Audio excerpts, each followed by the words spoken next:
Shalom Bapak Ibu Saudara, selamat pagi. Mari pagi hari ini kita menaikkan syukur kita yang terbaik hanya bagi Tuhan. Mari pandang wajahnya dan berseru, pertolongan Tuhan sungguh nyata untuk setiap kita. Haleluya. Kan dengan kekuatanmu ku dapat jalani hidupku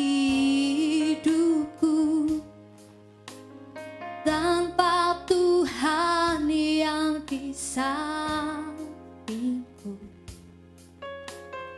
Ku tak mampu sendiri,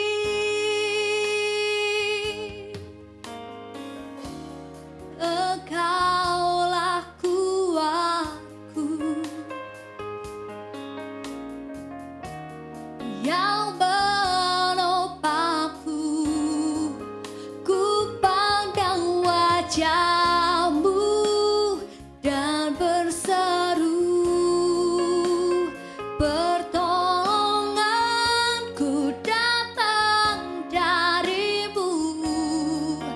Peganglah tanganku, jangan lepaskan. Kaulah harapan dalam hidupku. Lebih lagi saudara, nyatakan, bukan dengan kekuatanku ku dapat jalani hidupku tanpa Tuhan yang di sampingku. Ku tak mampu sendiri,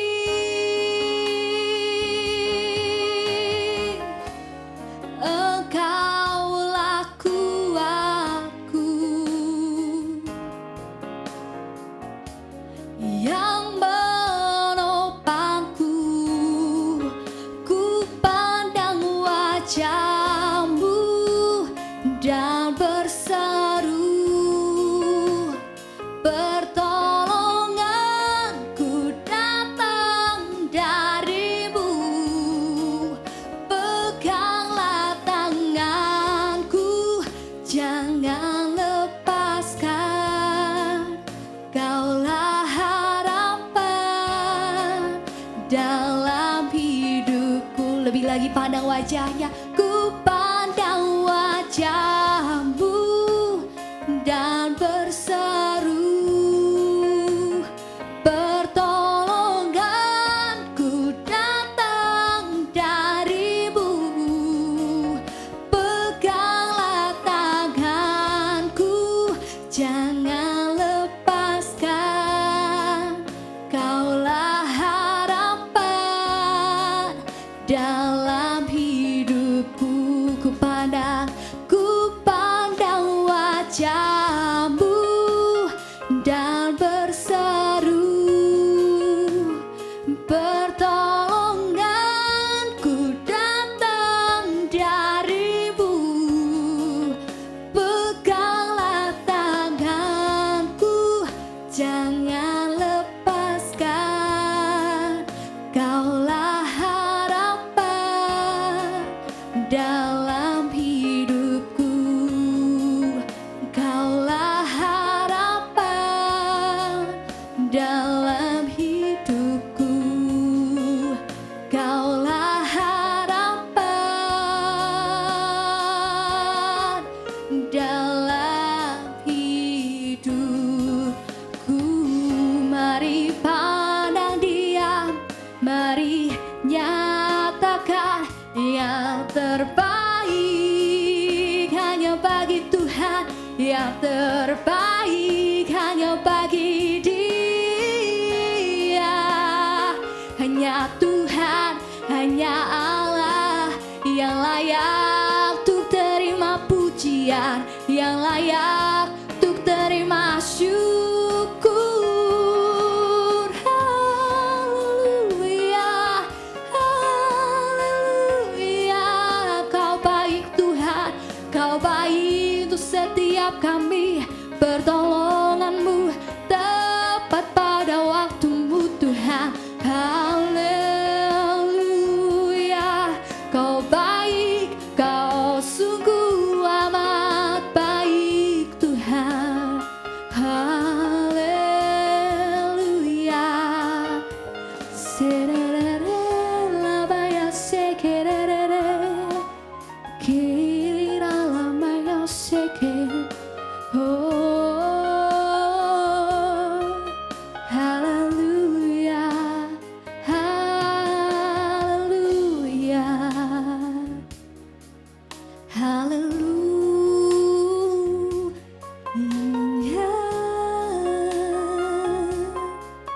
Shekinah shekinah. Yes Tuhan, sungguh Kau Tuhan yang sungguh mengasihi setiap kami Bapa, dan pertolongan-Mu tepat pada waktu-Mu Tuhan.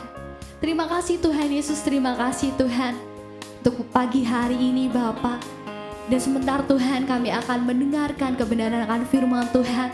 Berbicaralah Tuhan untuk setiap kami, sebab kami siap mendengarkan firman-Mu dan menjadi pelaku-pelaku kebenaran akan firman Tuhan.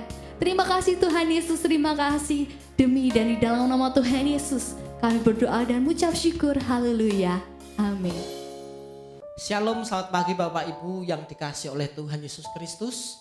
Mari pada pagi hari ini, sebelum kita memulai setiap aktivitas hidup dan pekerjaan kita pada hari ini, mari saya mengajak untuk setiap kita mendasari setiap hidup kita dengan merenungkan kebenaran firman Tuhan. Pada pagi hari ini kita akan belajar dengan subtema yang baru, yaitu mengenai kasih karunia menjadi mempelai Kristus. Luar biasa Bapak Ibu Saudara. Jadi satu tema yang diberikan oleh gereja kita, yang dimana kita menjadi mempelai Kristus daripada Tuhan, oleh karena kasih karunia-Nya yang diberikan di dalam setiap kehidupan kita. Mari pada pagi hari ini saya mengajak setiap kita untuk kita membaca dari kitab Wahyu pasal yang ke-19 ayat yang ke-9. Wahyu pasal yang ke-19 ayat yang ke-9. Demikianlah firman Tuhan. Lalu ia berkata kepadaku, tuliskanlah, berbahagialah mereka yang diundang ke perjamuan kawin anak domba. Katanya lagi kepadaku, perkataan ini adalah benar, perkataan-perkataan dari Allah. Amin. Luar biasa Bapak Ibu Saudara. Jadi setiap kita pada pagi hari ini diperkenankan Tuhan untuk kita menjadi mempelai Kristusnya Tuhan. Yaitu dengan cara kita mendapatkan kasih karunia daripada Tuhan, sehingga kita dilayakkan untuk kita masuk di dalam perjamuan kawin anak domba, di mana kita akan bersama-sama dengan Tuhan untuk memerintah di dalam pemerintahan yang kekal di dalam kerajaan surga Tuhan. Tentunya bagi setiap kita sebagai anak-anak Tuhan dan bahkan gereja Tuhan pada hari-hari ini, kita semua sedang menantikan akan kedatangan Tuhan yang kedua kali, menjemput setiap kita menjadi mempelai Kristusnya Tuhan. Oleh karena itu Bapak Ibu Saudara, pada pagi hari ini untuk kita menjadi mempelai Kristusnya Tuhan, secara otomatis kita harus mempersiapkan apa yang Tuhan inginkan di dalam setiap kehidupan kita, untuk kita penuhi setiap syarat-syarat daripada Tuhan untuk kita menjadi seorang mempelai Kristusnya Tuhan. Dan pada pagi hari ini kalau kita melihat di dalam Alkitab kita buka di dalam Matius pasal yang ke-25. Matius pasal yang ke-25 mulai ayat yang pertama sampai ayat yang ke-13. Kalau kita baca dengan judul perikopnya, gadis-gadis yang bijaksana dan gadis-gadis yang bodoh. Jadi kita tentu saja tahu Bapak Ibu Saudara bahwa cerita mengenai gadis yang bijaksana dan juga gadis yang bodoh, bagaimana gadis-gadis yang bijaksana ini mereka mempersiapkan akan minyak yang mereka bawa untuk menantikan akan datangnya mempelai pria bagi setiap mereka. Tetapi sebaliknya Bapak Ibu Saudara, kalau kita melihat gadis-gadis yang bodoh ini, mereka tidak memperlengkapi diri mereka dengan minyak yang mereka bawa seperti gadis-gadis yang bijaksana ini. Dan pada akhirnya kalau kita perhatikan di dalam Matius pasal yang ke-25, mulai dari ayat yang terakhir, mulai ayat 11 sampai dan ayat yang ke-13, bagaimana ketika gadis-gadis yang bodoh ini mereka berlari ke sana kemari untuk mencari minyak. Tetapi apa yang terjadi? Ketika mereka sedang mencari minyak, mempelai pria itu datang, Bapak Ibu Saudara. Dan tentu saja yang dapat masuk di dalam perjamuan kawin daripada mempelai Kristus adalah 5 gadis yang bijaksana ini. Tetapi 5 gadis yang bodoh ini tentu saja mereka tidak dapat masuk di dalam perjamuan kawin bersama dengan Tuhan. Oleh sebab itu pada pagi hari ini Bapak Ibu Saudara, kalau kita mencermati untuk kita menjadi seorang mempelai Kristus tidak ditentukan atau tidak diukur dengan lamanya kita mengikut Tuhan.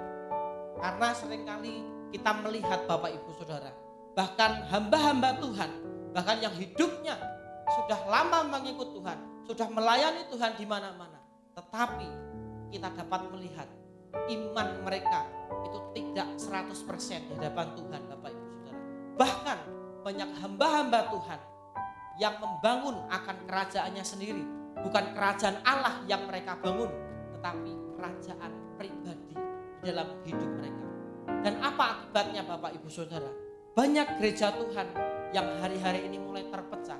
Bahkan banyak anak-anak Tuhan yang mereka mulai menjauh daripada Tuhan. Oleh sebab itu Bapak Ibu Saudara, untuk kita menjadi seorang mempelai Kristus dalam setiap kehidupan kita, ini merupakan tanggung jawab kita bersama sebagai orang-orang percaya kepada Tuhan. Dan pada pagi hari ini kita akan belajar ada 3 hal bagaimana syarat yang harus kita kerjakan untuk kita dapat menjadi mempelai Kristus di dalam setiap kehidupan kita. Tentunya ada syarat yang Tuhan berikan untuk kita menjadi seorang mempelai daripada Tuhan, untuk kita dapat masuk di dalam perjamuan kawin bersama dengan Tuhan. Poin yang pertama, apa yang harus kita kerjakan atau syarat apa yang harus kita lakukan untuk kita dapat menjadi mempelai Kristus. Poin yang pertama adalah kita harus menjadi milik Kristus. Kita buka di dalam Titus pasal yang ketiga.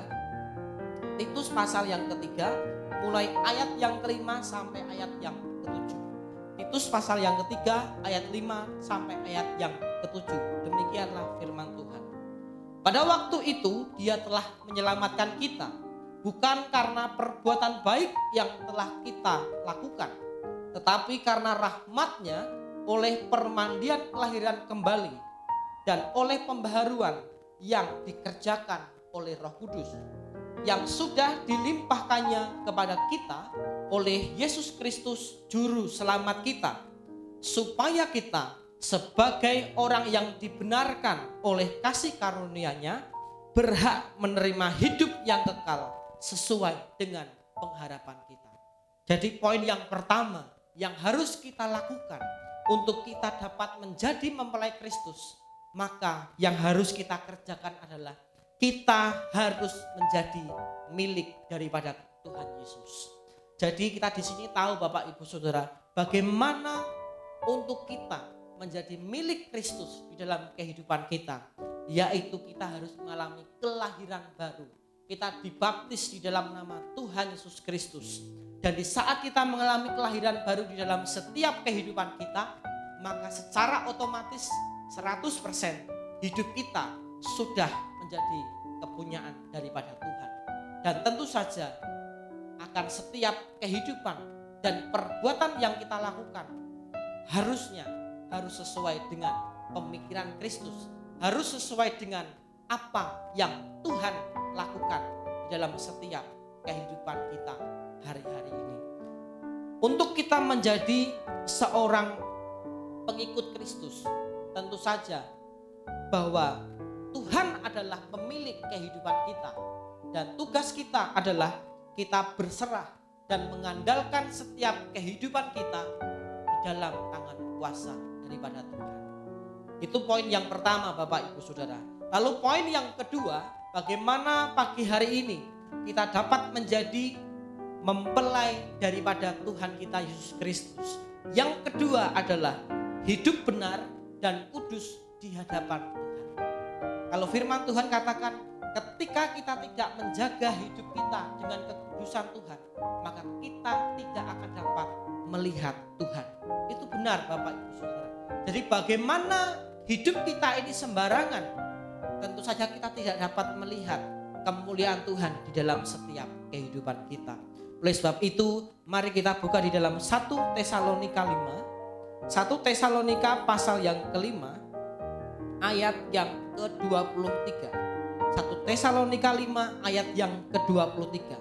Semoga Allah damai sejahtera menguduskan kamu seluruhnya, dan semoga roh, jiwa dan tubuhmu terpelihara sempurna dengan tak bercacat pada kedatangan Yesus Kristus Tuhan kita. Luar biasa Bapak Ibu Saudara.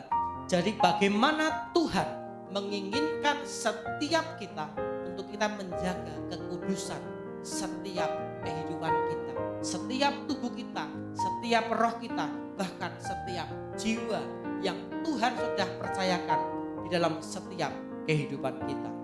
Karena untuk menjadi seorang mempelai Bapak Ibu Saudara, kalau kita melihat bahwa mempelai pria dalam hidup kita adalah Kristus, bagaimana yang penuh dengan kekudusan, yang penuh dengan segala kemuliaan, tentu saja untuk kita menjadi pendamping daripada Tuhan, secara otomatis hidup kita harus serupa dan sesuai dengan Tuhan kita. Karena dikatakan di dalam firman Tuhan, kita ini adalah kawan sekerja daripada Tuhan Bapak Ibu Saudara. Tetapi ketika Tuhan menjadi mempelai di dalam setiap kehidupan kita, maka Tuhan akan mendudukkan kita di sebelah kanan Tuhan untuk kita dapat memerintah bersama-sama dengan Tuhan dalam setiap kerajaan surganya Tuhan. Mari pada pagi hari ini Bapak Ibu Saudara, menjadi anak-anak Tuhan, menjadi gereja Tuhan, kita harus menjaga hidup benar, hidup kudus di hadapan Tuhan. Karena dengan hidup yang serupa dengan Tuhan, hidup yang benar di hadapan Tuhan, maka setiap kita akan dilayakkan Tuhan untuk kita menjadi mempelai daripada Tuhan. Lalu poin yang ketiga, apa yang harus kita lakukan untuk kita menjadi mempelai daripada Tuhan? Yang ketiga adalah, yang harus kita lakukan adalah kita harus berjaga-jaga Bapak Ibu Saudara. Mari kita buka di dalam Matius pasal yang ke-25. Matius pasal yang ke-25 ayat 6 dan ayat yang 7. Matius 25 ayat 6 dan ayat yang ke-7, firman Tuhan katakan, waktu tengah malam terdengarlah suara orang berseru, mempelai datang, songsonglah dia. Gadis-gadis itu pun bangun semuanya, lalu membereskan pelita mereka. Amin. Jadi sesuai dengan apa yang gadis-gadis bijaksana ini lakukan, apa yang mereka nanti-nantikan, itu datang Bapak Ibu Saudara. Dan yang mereka lakukan adalah mereka sudah memperlengkapi dalam setiap kehidupan mereka untuk mereka membawa minyak untuk menyalakan pelita yang mereka bawa Bapak Ibu Saudara. Jadi mengapa kita harus berjaga-jaga Bapak Ibu Saudara di dalam menantikan akan kedatangan mempelai Kristus dalam setiap kehidupan kita? Karena kita tahu bahwa di luar sana ada kuasa iblis yang tidak senang ketika kita bersatu dengan Tuhan. Ketika kita memiliki hubungan yang harmonis dengan Tuhan, maka si iblis itu tidak akan suka Bapak Ibu Saudara. Yang iblis lakukan adalah dia mencoba menggagalkan akan setiap rencana Tuhan dalam kehidupan kita untuk kita dilayakkan menjadi mempelai Kristus. Dan pada pagi hari ini tentu saja kita percaya ketika kita menjaga hidup kita, ketika kita berjaga-jaga di dalam menantikan kedatangan Tuhan sebagai mempelai Kristus dalam kehidupan kita, saya yakin dan percaya bahwa kuasa dari iblis itu tidak akan pernah dapat menggagalkan akan rencana Tuhan di dalam setiap kehidupan kita. Oleh sebab itu Bapak Ibu Saudara, pada pagi hari ini tujuan akhir dari hidup kita adalah kita berjumpa dengan Tuhan muka dengan muka. Oleh sebab itu, untuk kita dapat masuk di dalam perjamuan kawin bersama-sama dengan Tuhan, maka setiap pribadi lepas pribadi pada pagi hari ini kita harus dilayakkan di hadapan Tuhan. Bagaimana untuk kita dapat dilayakkan di hadapan Tuhan? Tentu saja setiap kita harus memiliki hidup yang sesuai dengan kehendak Tuhan di dalam setiap kehidupan kita pada pagi hari ini. Amin. Biarlah firman Tuhan pada pagi hari ini Bapak Ibu Saudara dapat memberikan kita kemampuan untuk kita dapat mempersiapkan diri kita untuk kita menantikan akan kedatangan Tuhan.